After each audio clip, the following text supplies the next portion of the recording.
他想抢银行，但当走到银行门口时却停下了脚步，转身从背包中拿出烟盒，里面有他还剩的半支香烟，点燃猛吸2口，稳定一下自己的情绪，接着好似下了什么重大的决定一样，毅然决然地走进了银行。先是观察了一下银行的监控配置，然后来到了柜台前，让工作人员帮自己取25美元。就在工作人员操作之时，他却在旁边的纸上写下了一段文字，在接过现金的同时将纸条递了过去。看到内容的工作人员瞬间脸色大变，而他却是眼神坚定，一脸认真。纸条上写着：“我有炸弹。” What do you want me to do?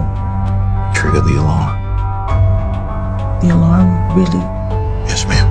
原来布朗曾是一名驻外的海军陆战队员，但由于受伤不得不提前退役，同时他也得到了一笔伤残补贴。由于伤情未愈无法工作，于是他便来到了退伍军人办事处，打算将这笔钱取出来生活，但却被工作人员告知，由于他未完成学业擅自弃学存军，违反了学校规定，所以这笔钱被划拨给学校，用于支付他的违约金。I'm being ill. I had to take leave, so I'm relying on this disability check. And man, don't dip into my money and call it a day. 但工作人员根本不搭理他，并说想要钱让他去找学校，这无疑激怒了布朗。愤怒的他和工作人员大吵了一架，最终被2名安保扔了出去。这一刻，仇恨的种子开始在布朗的心中生根发芽。自己为国家出生入死，最终却得到了这样的结局。回去的路上，他打电话给女儿，女儿询问他狗子该叫什么名字。原来布朗曾答应女儿，等拿到补贴金就给他买一只狗子，但现在他却要食言了。一时间，一个邪恶的念头在他的心头闪过。回到旅馆的他，用在部队所学的知识，制作了一个简易的遥控炸弹，小心翼翼地将它塞进包里。随后就有了故事开头的一幕。布朗知道这一定会凶多吉少，于是他打电话给妻子，想做最后的道别。他告诉妻子自己正在做违法的事，很有可能要做很长时间的牢，但妻子根本不信，还问他今天是不是没吃药。布朗告诉妻子，不管他信不信，只是希望在自己不在时，他能照顾好女儿。I don't really know where you're going with this, so I don't know. Okay, thank you. 直到这一刻，妻子依旧没有意识到问题的严重性。这时，前厅经理也注意到了同事脸上的异常，他瞬间意识到大事不妙，赶紧起身让正在办业务的客户和工作人员全部离开。这一幕刚刚被男人看到，他来到了众人身边，但他并没有难为这些人，而是主动将他们全部放走，并让经理露西将前后门全部锁死。反应过来的露西赶紧让众人离开，而此时的凯亚依旧没拨通电话。由于太过紧张，手上不停的出错，费了一番功夫之后，终于拨通了电话。眼看凯亚半天说不清情况，男人直接跃起跳上了柜台。凯亚被男人的操作吓坏了，而拿起电话的他还不忘说几声抱歉，接着开始和警察沟通。 This is Brian Brown Easley. I have a bomb and basically I'm gonna kill myself and everybody in here. My demands and I'm met. 警察意识到了问题的严重性，询问他有什么要求。布朗告诉对方自己被诈骗了，有人偷走了他的残障津贴，他要拿回来。 What do you look like? Are you black, white? I'm black, but I'm not affiliated with any groups. It's just me. Okay, my officers are asking if you let the employees back. Brown.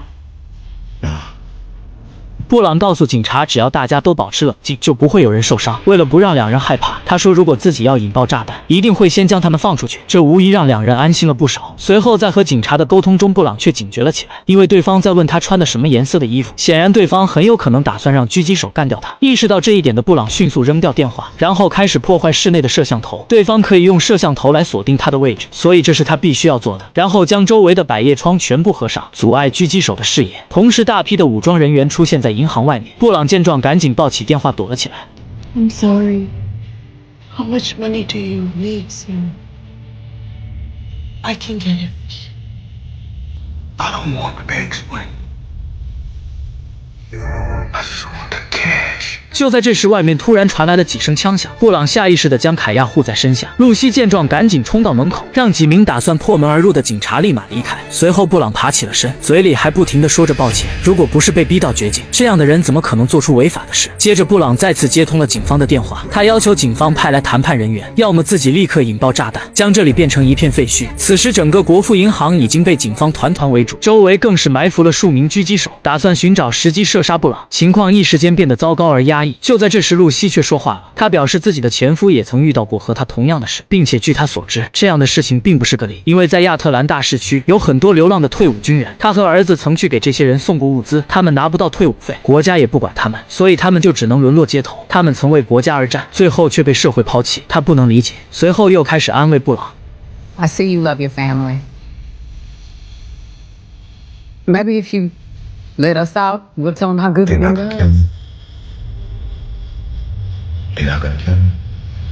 这句话直接让露西哑口无言。其实布朗很清楚，不管露西是编的还是真实的，他这样做的目的无非就是想让自己心软，从而将他们放出去。但他现在还不能这么做，这是他唯一的筹码。为了让更多的人关注到这件事，布朗又将电话打到了电视台，随后将正在发生的事说了出来。听到这些话的女记者赶紧喊来了上司，并架好了摄像机，准备实时播报这一消息。布朗告诉女记者，自己是一名战功卓著的海军陆战队员，曾被2次派往伊拉克，最终因伤被迫退役。但当他去领取残障补贴时，却被告知钱没了。而他做的这一切，就是想让全世界的人都看到这里发生的事，从而引起政府的重视，给和他一样的退伍军人一点希望。他们所说的话，外面的警察也都听到了。于是负责谈判的警员老黑立刻将电话打给了布朗。老黑也曾是军队的一员，所以两人之间的谈判也算顺利。布朗甚至觉得老黑真的能帮助自己，所以将整个事情的经过全盘托出。老黑听完答应布朗将补贴金打给他，但布朗有一个要求，他只要现金，并且钱必须是退伍军人办事处的人送过来。老黑表示同意。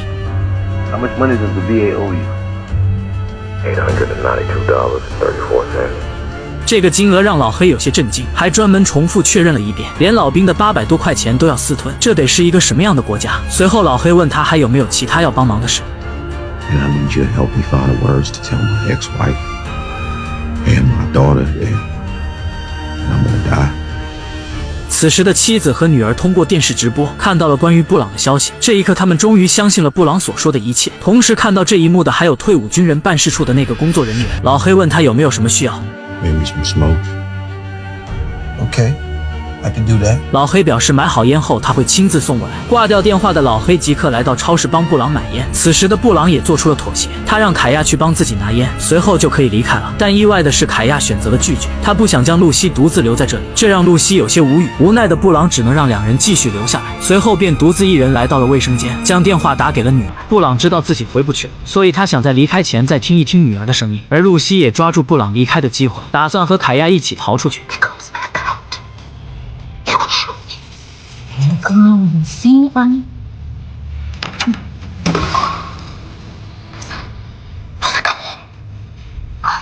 You're the one supposed to be free, bitch.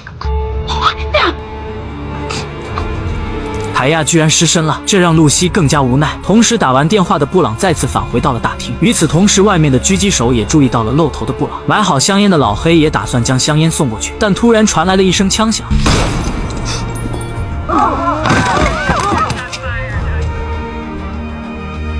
随后，警方的人马立刻破门进入了银行，将吓坏了的露西和凯亚救了出来。另一边，守着布朗妻女的探员接到了一个电话，随后便示意同事开始撤离。妻子见状追了出去，她明白丈夫已经死了，瞬间就崩溃了。而女儿趴在窗户上看着这一幕，小脑瓜里不知道在想些什么。不久之后，警方控制机器人进入了银行，从布朗的身上拿走了背包。看着倒在地上的布朗，老黑的眼里闪烁着泪花，手里还握着给布朗买的烟。他捡起了布朗掉落的石子架，内心很是难过。就在这时，工作人员告诉老黑，背包里根本就没有炸弹，多么讽刺的结局！布朗只是想要个说法，结果却搭上了自己的性命。不久之后，记者找到了那名工作人员，工作人员说是学校扣走了这笔钱，没错，他们只是执行者，收到通知，他们不管是退休金还是补贴，有什么就拿什么。重点不是布朗的错，错在学校。 Why didn't the VA make it right?